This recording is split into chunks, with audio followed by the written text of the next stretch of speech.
Coucou, shalom, shalom, vous tous qui êtes en ligne, chers tous nos amis. Je suis encore avec vous en ce samedi. Je suis votre serviteur Dominique Seri et nous sommes partis pour cette dizaine de minutes pour votre coaching conjugal et familial.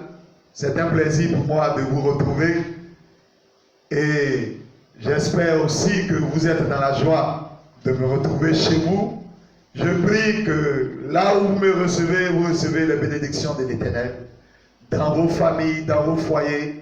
Que Dieu vous fasse du bien. Pour vous qui passez par des instants difficiles, que Dieu soit votre force. Pour vous qui attendez un enfant, que Dieu visite votre passesse. Je crois que ces instants seront des temps de bénédiction. Le samedi dernier, nous parlions de quitter et non fuir. Pour vous qui n'avez pas suivi ce temps, je vous invite sur ma page YouTube à nous visiter, à relire encore cette vidéo. Je crois qu'elle nous fera beaucoup de bien. Pour ce jour, j'aimerais encore vous entretenir, toujours autour du concept quitter. Je tirerai encore tout ce que j'aurai à dire de cet ouvrage que je vous conseille vivement. Cet ouvrage que j'ai édité en 2017. Et aujourd'hui, je parlerai du préalable du quitter. La Bible dit, et vous le savez tous, en Genèse 2, 24, l'homme quittera son père et sa mère, s'attachera à sa femme, et ils deviendront une seule chair. Écoutez bien, l'homme quittera son père et sa mère, s'attachera à sa femme, et les deux deviendront une seule chair. La Bible n'a pas dit le jeune homme, la Bible n'a pas dit l'enfant. La Bible dit l'homme. Ce que j'ai à partager avec vous, le préalable du quitter que j'ai à partager avec vous, c'est être un homme. Avant de quitter son père et sa mère, il faut que vous soyez des hommes. Toi qui m'entends, si tu es une femme, avant que quelqu'un s'unisse à toi, il faut que tu vérifies que c'est un homme. Avant que toi-même tu entreprennes le voyage pour le mariage, il faut que tu te rassures que tu es un homme. Je vous dirai certainement qu'est-ce que j'entends par être un homme. Mais bien avant, j'aimerais vous rappeler, l'homme quittera son père et sa mère, s'attachera à sa femme et les deux deviendront une seule chair. Pourquoi? Avant que je vous dise qu'est-ce que j'entends par être un homme, il est important que vous sachiez pourquoi il faut être un homme avant de quitter son père et sa mère. Je vous lis Genèse 44, verset 22.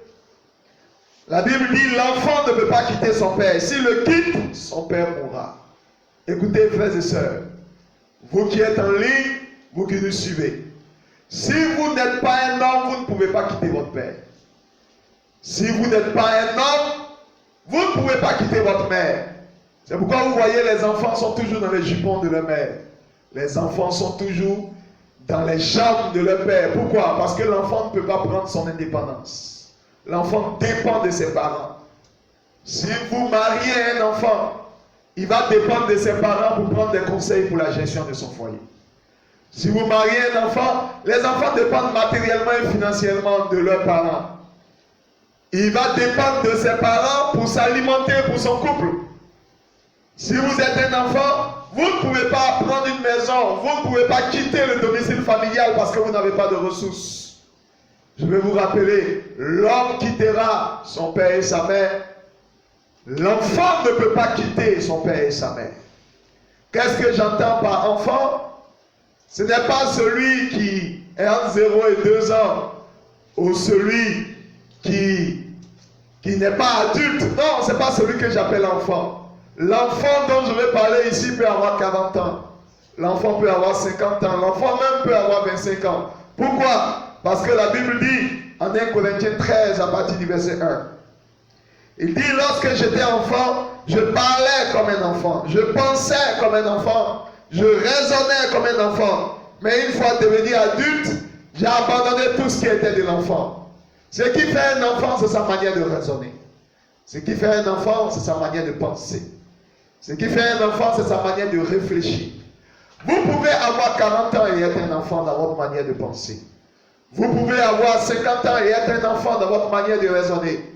Mais j'aimerais vous avertir, avant de vous marier, vérifiez que ce qui est de l'enfance a disparu en vous.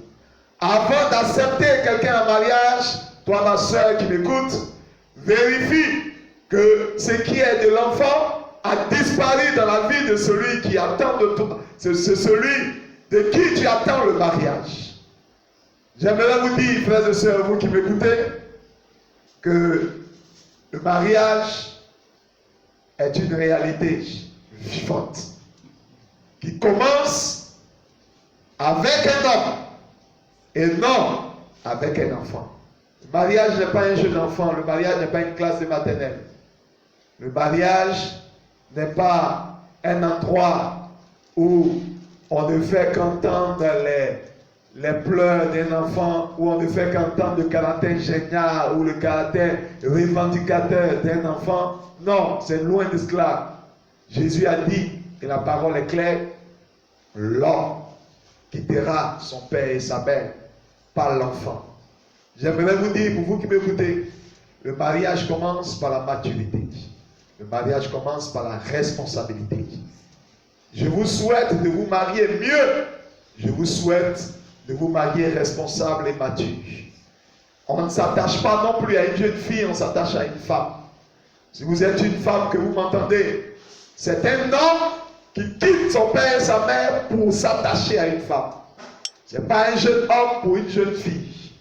Frères et sœurs, je veux vous encourager par ces quelques mots. Si vous n'êtes pas un homme, devenez un homme.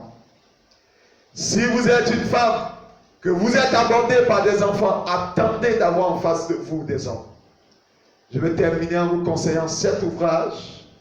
C'est de cet ouvrage que j'ai tiré cette vérité. Recevez ce coaching de ce jour.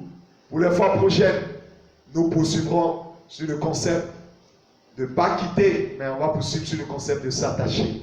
Pour l'heure, soyez bénis. Shalom chez vous. Que Dieu vous bénisse et que Dieu vous garde. À la prochaine.